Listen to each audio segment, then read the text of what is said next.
ਜੀ ਤਾਂ welcome back ਵੀਰੋ ਅਸਾਂ ਲਾਈਵ ਟੀਵੀ ਤੇ ਉਮੀਦ ਕਰਾਂਗਾ ਤੁਸੀਂ ਠੀਕ ਠਾਕ ਹੋਵੋਗੇ, ਵਧੀਆ ਹੋਵੋ, ਘੈਂਟ ਹੋਵੋਗੇ, ਫਰੈਸ਼ ਹੋਵੋਗੇ। ਸਬਸਕ੍ਰਾਈਬ ਕਰੋ ਛੇ ਤੇ ਵੀਡੀਓ ਨੂੰ ਸ਼ੇਅਰ ਕਰ ਦਿਓ। ਲਓ ਜੀ ਮਿੱਤਰੋ, ਇਹ ਚੈੱਕ ਕਰੋ ਸਕੀਨੀ ਦਾ ਸਾਡਾ ਰੋਡ ਜਿਹੜਾ ਨਾਲਾ ਕੀਤਾ ਬਣ ਗਿਆ ਵੇ। ਨਮਾਜ਼ੇ ਅਸਰ ਦਾ ਟਾਈਮ ਹੋ ਗਿਆ ਤੇ ਅਸੀਂ ਆ ਗਏ ਸਿੱਧਾ ਮਸਜਿਦ 'ਚ। ਮਸਜਿਦ ਚੈੱਕ ਕਰੋ, ਬੜੀ ਸੋਹਣੀ ਮਸਜਿਦ, ਮਾਸ਼ਾਅੱਲਾ ਜੀ ਮਾਸ਼ਾਅੱਲਾ। ਉਸਤਾਦ ਇਤਾ ਸਾਹਿਬ ਆ ਗਏ ਨੇ। ਉਸਤਾਦ ਜੀ ਇਸ ਟਾਈਮ ਬੜੀਆਂ ਹੀ ਯਾਵੀਆਂ ਜੀਆਂ ਗੱਲਾਂ ਸੁਣਾਉਣ ਡੇ ਨੇ ਮੈਨੂੰ। ਉਸਤਾਦ ਧਾਰੀ ਜਿਹਨਾਂ ਨੂੰ ਕਹਿਣ ਡੇ ਨੇ ਕਿ ਮੈਨੂੰ ਲੈ ਕੇ ਚੱਲ ਡੇਰੇ ਤੇ। ਮੁਹੰਮਦ ਵੀ ਕਹਿਣ ਡਿਆ ਮੈਨੂੰ ਡੇਰੇ ਤੇ ਲੱਗਾ। ਮਾਲ ਸਾਹਿਬ ਇਸ ਟਾਈਮ ਪੂਰ ਉਮੀਦ ਨੇ ਤੇ ਅਸੀਂ ਵੀ ਉਸਤਾਦ ਜੀ ਨਾਲ ਜ਼ਰਾ ਕੋ ਖੇਡੀਆਂ ਮੱਲੀਆਂ ਕਰਨ ਡੇ। ਇਹਨਾਂ ਨੂੰ ਲੈ ਕੇ ਚੱਲੇ ਹਾਂ ਅਸੀਂ ਉਸਤਾਦ ਜੀ ਡੇਰੇ ਤੇ ਇਸ ਟਾਈਮ ਫੁੱਲ ਜਿਹੜਾ ਨੂੰ ਇੰਜੋਏ ਹੋਏਗਾ। ਇਹ ਆ ਗਏ ਅਸੀਂ ਡੇਰੇ ਤੇ ਆਉਂਦਿਆਂ ਸਾਰੇ ਕੁੱਤੇ ਨੇ ਸਾਡਾ ਕੀਤਾ ਸਵਾਗਤ। ਅਸੀਂ ਮੋਟਰਸਾਈਕਲ ਤੇ ਸਾਰੇ ਜਣੇ ਮੋਟਰਸਾਈਕਲ ਤੇ ਤੇ ਕੁੱਤੇ ਜਿਹੜਾ ਉਹ ਡਰਾਣ ਡਿਆ ਵੇ। ਮੁਹੰਮਦ ਮਾਜ਼ਦ ਵੇਖ ਕੇ ਬੜਾ ਖੁਸ਼ ਹੋਣ ਡਿਆ ਵੇ। ਇਹ ਲਓ ਜੀ ਅੱਲਾ ਦੀ ਘੋੜੀ ਹੈ। ਦੱਸ ਸਾਡਾ ਵਿਆਹ ਕਿੱਥੇ ਨੂੰ ਹੋਇਆ ਵੇ ਤੇ ਇਹਨੇ ਗਲਤ ਇਨਫੋਰਮੇਸ਼ਨ ਸਾਨੂੰ ਦਿੱਤੀ ਵੇ ਭਾਜੀ। ਤੇ ਇਹ ਬੜੇ ਰਾਜ਼ੀ ਨੇ ਇਸ ਟਾਈਮ ਮਿੱਟੀ ਦਾ ਢੇਰ ਵੇਖ ਕੇ। ਮਾਂ ਸਾਹਿਬ ਵੀ ਬੜੇ ਰਾਜ਼ੀ ਨੇ ਤੇ ਡਰ ਗਿਆ।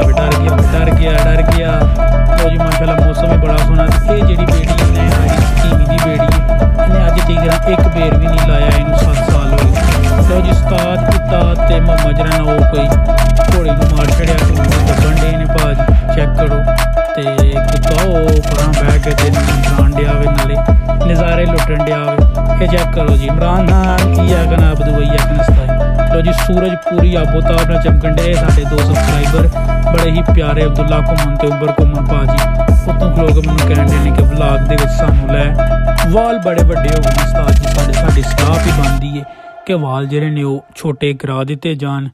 ਵੇਖੋ ਹੁਣ ਕੀ ਬਣਦਾ ਵੇ। ਮਸਲਾ ਇਹ ਵੀ ਹੈ ਕਿ ਹੁਣ ਛੋਟੇ ਕਰਾਏ ਤੇ ਫਿਰ ਈਦ ਤੇ ਫਿਰ ਛੋਟੇ ਕਰਾਣੇ ਪੈਣੇ ਨੇ। ਮਾਂ ਸਾਹਿਬ ਜਿਹੜੇ ਨੇ ਆਪਣੇ ਨਾਲੋਂ ਵੱਡੇ ਕੰਮ ਕਰਨ ਡੇ ਨੇ। ਬੈਟ ਫੜ ਕੇ ਤੇ ਸਾਨੂੰ ਕਹਿੰਦੇ ਨੇ ਕਿ ਸਾਨੂੰ ਬਾਲਾਂ ਕਰਾ ਤੇ ਬੈਟ ਇਹਨਾਂ ਨਾਲੋਂ ਵੱਡਾ ਵੇ ਤੇ ਕਹਿੰਦੇ ਨੇ ਮੈਨੂੰ ਬਾਲਾਂ ਸ਼ਾਲਾਂ ਕਰਾ ਤੇ ਮੇਰੇ ਹਿਸਾਬ ਨਾਲ ਨਹੀਂ ਇਹਨਾਂ ਦੀ ਪੇਸ ਜਾਣ ਡਈ ਆ। ਤੇ ਉਸਤਾਦ ਦਿੱਤਾ ਜਿਹਨਾਂ ਨੂੰ ਆਪਣੇ ਕੁੱਤੇ ਕੰਮਾਂ ਦੇ ਵਿੱਚ ਭਰਪੂਰ ਕਿਸਮ ਦਾ ਮਸਰੂਫ ਨੇ।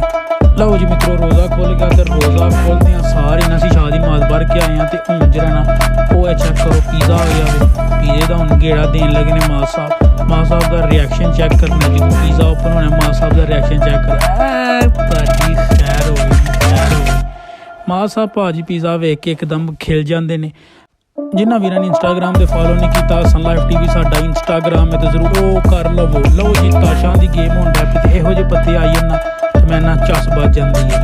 ਮਾਂ ਸਾਹਿਬ ਵੀ ਇਸ ਟਾਈਮ ਭਾਬੀ ਢੋਲਾ ਖੇਡਣ ਦੇ ਨੇ ਬਟ ਇਹ ਪੱਤੇ ਭਾਬੀ ਢੋਲੇ 'ਚ ਆਈ ਹੈ ਮੈਂ ਨਾ ਪੂਰਾ ਮਰਨ ਪ੍ਰੋਗਰਾਮ ਹੋ ਜਾਂਦਾ। ਲਓ ਜੀ ਵੀਰੋ ਇਹ ਸੀ ਅੱਜ ਦਾ ਮਿਨੀ ਵਲਾਗ। ਉਮੀਦ ਕਰਾਂਗੇ ਕਿ ਅੱਜ ਦਾ ਵਲਾਗ ਤੁਹਾਨੂੰ ਪਸੰਦ ਆਇਆ ਹੋਵੇਗਾ। ਵਲਾਗ ਪਸੰਦ ਆਇਆ ਤੇ ਅੱਗੇ ਸ਼ੇਅਰ ਕਰ ਦਿਓ ਫਟੋਫਟ। ਚੈਨਲ YouTube ਤੇ ਅਸਾਂ ਲਾਈਵ ਟੀਵੀ ਨੂੰ ਸਬਸਕ੍ਰਾਈਬ ਕਰੋ, ਇੰਸਟਾਗ੍ਰਾਮ ਤੇ ਵੀ ਫੋਲੋ ਕਰੋ। ਮਿਲਦੇ ਹਾਂ ਤੁਹਾਨੂੰ ਨੈਕਸਟ ਵਲਾਗ ਦੇ ਵਿੱਚ ਇਨਸ਼ਾਅੱਲਾ ਰੱਬ ਰਾਖਾ।